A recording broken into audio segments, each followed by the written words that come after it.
with all the AI coding tools available now, is it realistic to build a basic app without a developer, or is that a trap? If you're looking to commercialize something, I would say it's probably more of a trap there, because once you start commercializing and you're looking to have subscriptions and sell your product to people, you now have a lot more to worry about: security, supporting those users, keeping it maintained. They're paying you. You have to provide that service. And they have to ensure that the software they're using is robust and like rock solid so they can use it. If you're building in a quick internal tool, feel free to do it. It can be half broken as long as it does what it's supposed to do.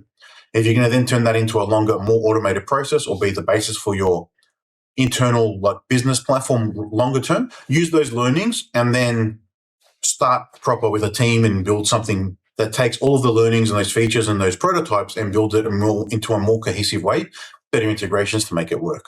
You can get quite far with coding tools, but it's not going to get you all the way. And you don't know what you're doing. You're not sure about how to set up the infrastructure, the security, the testing, the maintenance, the support. You might not even know what a package is, and your AI coding tool has just made things from scratch because it can. And that's not the best way to do it, because now you have to maintain more things that you shouldn't need to.